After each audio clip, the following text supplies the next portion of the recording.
एक ऐसे संसार में जहां सब कुछ निर्णय पर आधारित है, क्या वहां कोई ऐसी जगह हो सकती है जहां सही और गलत का कोई अस्तित्व न हो?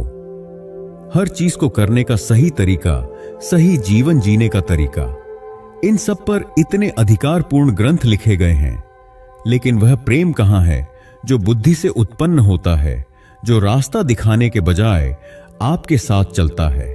वह प्रेम और उसकी अभिव्यक्ति जो खुली हो, जो जीवन के हर पहलू को आश्चर्य से देखे, जो यह न कहे कि कोई विषय बहुत जटिल है।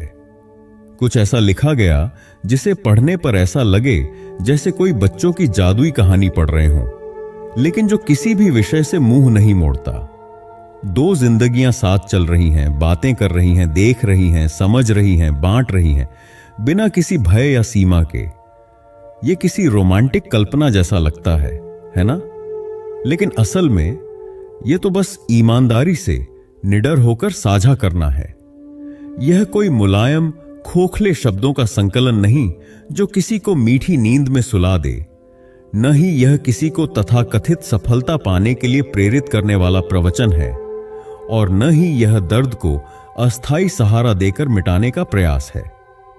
यह तो हर शब्द, चाहे वह कठोर हो या कोमल, एक खुले मन से लिखा गया है। हम मन के भूल भुलैया से कैसे बाहर निकल सकते हैं? मैं अपने मन को इस तरह कैसे प्रशिक्षित करूं कि जो मैं चाहता हूं वह मुझे मिल जाए? मैं अपने मन को कैसे नियंत्रित करूं और सबसे प्रतिभाशाली व्यक्ति बन जाऊं? लेकिन दूसरों से केवल ऐसे ही प्रश्न मिलते हैं जिनके उत्तर पहले से तय अपेक्षाओं पर आधारित होते हैं। लोग यह मानने के लिए प्रशिक्षित होते हैं कि जीवन जीने के सिर्फ सीमित तरीके ही होते हैं। ऐसा लगता है जैसे जीवन की सारी ऊर्जा निचोड़ ली गई हो, जैसे सब कुछ यांत्रिक हो गया हो, बस एक कठोर ढांचे में बंधे हुए किरदार निभाए जा रहे हों। हमारे वर्तमान समय में जीवन का अर्थ इतना नीरस, इतना सख्त, संकीर्ण, यांत्रिक, दोहरावपूर्ण और जबरदस्ती का हो गया है। प्रेम तो लालच और इच्छाओं की गलियों में कहीं खो गया है। लोग लोहे के कठोर डिब्बों में बंद होकर चल रहे हैं, जो हर उस चीज से टकरा रहे हैं जो खुली और प्रेम से भरी है। यही कारण है कि खुले रहना कठिन लगता है और खुद पर संदेह करना कमजोरी समझा जाता है। लेकिन दूसरा विकल्प क्या है? बंद, संकीर्ण मानसिकता में जीना, सिर्फ खुद तक सीमित रहना, एक ऐसा जीवन जीना जिसमें किसी वास्तविक खोज की गुंजाइश ही ना हो, जो सीमित और बंधा हुआ हो। क्या तुम में इतनी हिम्मत है कि सच में खोज कर देखो कि जीवन क्या हो सकता है? या फिर तुम उन्हीं 5, 10, 100 विकल्पों में से कोई एक चुन लोगे? अगर तुम सच में खुले मन से खोजने के लिए तैयार हो, तो ये शब्द तुम्हारे मन में उसी तरह गूंजने लगेंगे जैसे हवा तुम्हारे शरीर के चारों ओर घूमती है।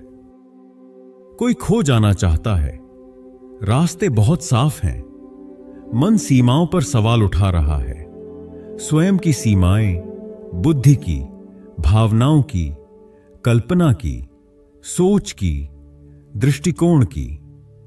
मन अपनी ही बनाई समस्या को हल करके खुश हो रहा है।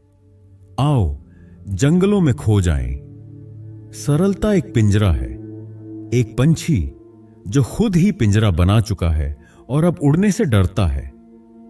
अगर ऐसा हो गया तो, अगर वैसा हो गया तो, अगर अगर अगर मन चिल्लाता है और उन तमाम अगरों को जीते जीते सारी ऊर्जा चूस ली जाती है। वह पिंजरे की खिड़की से बाहर देखता है, इंतजार करता है कि कोई आए और उसे खुद से आजाद कर दे, लेकिन कोई नहीं आएगा। यह बस एक पंछी है जो शून्यता में एक पिंजरे में बैठा है। पिंजरा, शून्यता, सब कुछ मन के भीतर ही है। क्या और भी कुछ है? कोई पूछता है, लेकिन वास्तव में नहीं पूछता। अस्तित्व के गहरे तल से नहीं, खुद को छोड़ने के लिए नहीं, बल्कि खुद को और ऊंचा बनाने के लिए। अपने संग्रह में एक और दुर्लभ रत्न जोड़ने के लिए, अपनी उपलब्धियों की सूची में एक और चमकदार सफलता जोड़ने के लिए। यह और भी वही है, वही पैसा, वही वासना, वही शक्ति, बस उसका विस्तार, उसका दोहराव। लेकिन सच में और क्या होगा? कुछ ऐसा जिसे शब्दों में बांधा ना जा सके, कुछ ऐसा जो पहले से मौजूद चीजों से निकला ना हो, कुछ मूल, कुछ नया, न कि वही पुरानी चीज बस नए कपड़ों में। क्या हम इन शब्दों की गहराई को समझ पा रहे हैं? फिर से सोचो, क्या सच में? अगर कोई अब भी पढ़ रहा है तो इसका मतलब है कि अर्थ छूट गया है।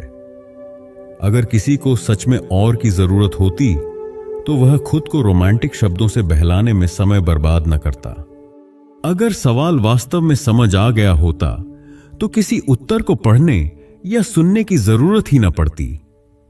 परवाह नहीं, शब्द वहां नहीं पहुंच सकते, लेकिन प्रेम पहुंच सकता है, अस्तित्व पहुंच सकता है। और वही है प्रेम, जो शुद्ध स्वीकृति है, जहां भीतर कोई संघर्ष नहीं, सब कुछ साथ चल रहा है, जैसे कुछ अलग था ही नहीं।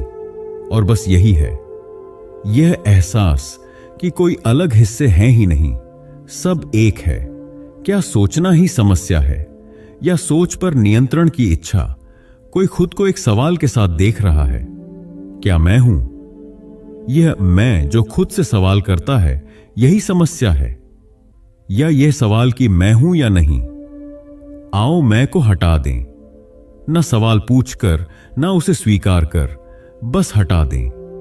जो बचा वही है, मैं ही मन हूं और मन ही मैं हूं। इस एहसास के साथ कोई सीढ़ियां चढ़ता है, ऊपर या नीचे, कोई फर्क नहीं पड़ता। सोचना हो रहा है और मैं इसे रोक नहीं सकता, सोचना नहीं हो रहा और मैं इसे चला नहीं सकता। बुनियाद वही है। मुद्दा सोचने या न सोचने का नहीं, बल्कि इस पर नियंत्रण रखने का है कि जब सोच हो रही हो तब क्या हो रहा है। जीना बस होना है। यह सहज है, जैसे प्रकाश जो बस सीधा चलता है। सब कुछ एक कहानी है, इंसान की कहानी। समय तभी शुरू हुआ जब किसी ने गिनना शुरू किया। हम एक दूसरे के अस्तित्व का प्रमाण हैं। क्या हम जान सकते हैं कि समय से पहले क्या था? समय और स्थान की परिभाषा के अनुसार जो इस समय मौजूद है वह कहीं और जाकर अनुभव नहीं कर सकता। लेकिन अगर कोई अस्तित्व के मूल में उतर जाए, उस स्पर्श न की गई घास तक, जहां कोई भेदभाव नहीं, कोई संघर्ष नहीं, कोई पसंद नापसंद नहीं, जहां अस्तित्व सिर्फ वर्तमान के रूप में महसूस किया जाए, तब एहसास होगा कि मुद्दा यह नहीं है कि कहानी के परे क्या है। मुद्दा यह है कि पूरी कहानी को जानना क्या है। बिना किसी जबरदस्ती के खोज ही होने की खोज है। इस खोज में कोई चुनाव नहीं होता, लेकिन यह खोज पूर्ण रूप से शुद्ध होती है, क्योंकि इसमें कोई पूर्वानुमान नहीं। हर चीज एक आश्चर्य है, हर पल पूर्ण रूप से जिया जाता है। पानी बहता है, अपनी राह खुद बनाता हुआ। जिसे वह छूने वाला है, उसे पहले कभी पानी ने नहीं छुआ। हर चीज पहली बार घट रही है, क्योंकि पानी बस होने को जानता है। जो है, क्या वह बस एक संग्रह है? आरंभ बिंदु कहां है? अगर हम स्मृतियों के उस संग्रह को देखें जो बिना किसी शुरुआत के घट रहा है, तो हम उसे क्या कहेंगे? यही उस पानी की बूंद की कहानी है। एक ऐसी कहानी जिसका कोई आरंभ नहीं, कोई अंत नहीं। और यही इंसान की भी कहानी है। गोल गोल घूमता है मन, क्यों? और फिर से घूमने लगता है। हर सवाल इसे घुमाता है, लेकिन यह केवल एक चक्र में घूम सकता है। तो यह कहां जाएगा? वापस सवाल पर। अगर सवाल रुक जाए तो यह गति भी रुक जाएगी। यह रुकना कोई जबरदस्ती का रुकना नहीं है। यह बस वहां ना होने जैसा है, जैसे यह गायब हो गया। कैसे गायब होगा? क्या हम देख रहे हैं कि मन इसे सवालों के जरिए पाने की कोशिश कर रहा है? और कैसे प्रयास करें? रास्ता कहां है? क्या है वह? और फिर से गोल गोल घूमता है। सौंदर्य व्याख्याओं में नहीं होता, यह शब्दों, चित्रों या वीडियो में नहीं होता, यह अनुभव में होता है। और कोई भी अनुभव का कैद नहीं किया जा सकता। अनुभव वह है जब विचार मुक्त होकर बहता है। यह पसंद नापसंद में नहीं बसता। बारिश का दिन सुंदर है, धूप का दिन सुंदर है। क्या कोई ऐसा दिन है जो सुंदर नहीं है? यह स्थिर नहीं है। इसकी सुंदरता इसकी परिवर्तनशीलता में है। यह है और बन रहा है, दोनों एक साथ घट रहे हैं। तितली अपने पंख फड़फड़ाती है और सब कुछ बदल जाता है। तितली अपने पंख न फड़फड़ाने का निर्णय लेती है और सब कुछ बदल जाता है। कर्म या एक्शन शारीरिक नहीं है, यह संकल्प में बसता है। शारीरिक तो बस इच्छा का एक रूप में प्रकट होना है। मुझे एक टुकड़ा दो, एक टुकड़ा, इसका, उसका, वह भी, वह भी। फिर भी यह खालीपन क्यों? क्यों क्यों क्यों क्यों क्यों क्यों? मेरे पास सब कुछ है, जो भी कोई इंसान चाहता है, जो भी कोई इंसान सोच सकता है। फिर यह कौन सा सवाल है जिसका जवाब खरीदा नहीं जा सकता? कोई किताब बताओ, कोई पॉडकास्ट, कोई लेक्चर, कोई गुरु, कोई जगह।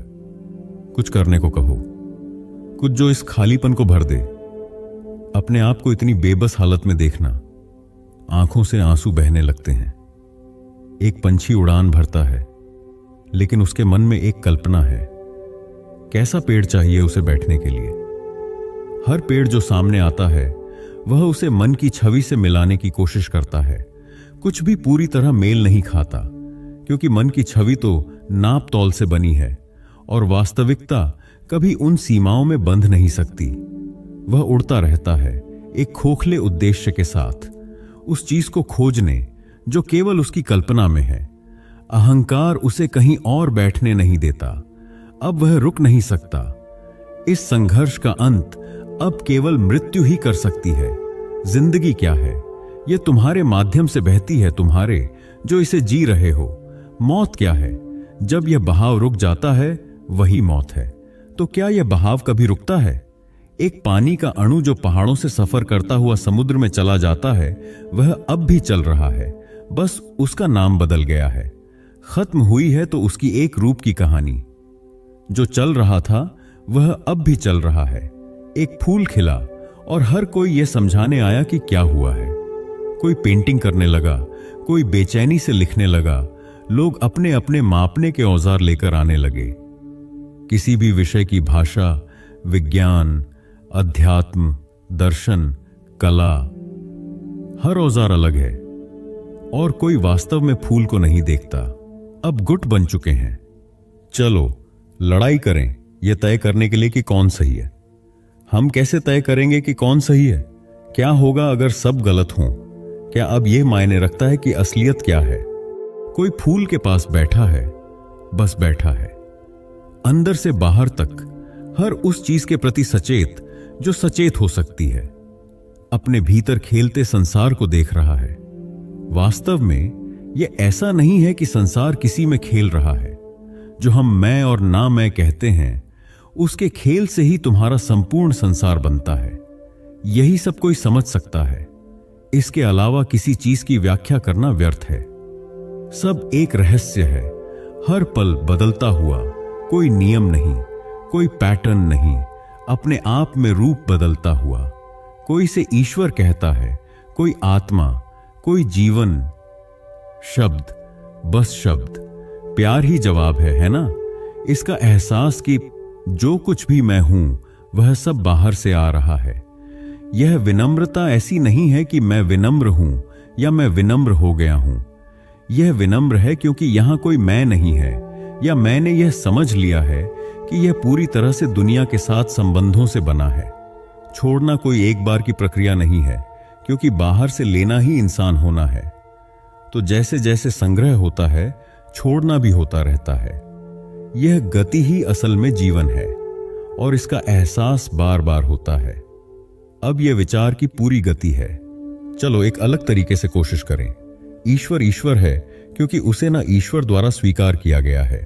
सिद्धांतों का मूल्य उस व्यक्ति से आता है जो उन्हें स्वीकार करता है, जैसे मुद्रा, ब्रांड, हीरे आदि। अगर हम इसे समझें तो क्या वह जो स्वीकार कर रहा है उतना ही शक्तिशाली नहीं है? मेरी कहानी तब तक अस्तित्व में नहीं आ सकती जब तक कोई उसे स्वीकार न करे। कहानी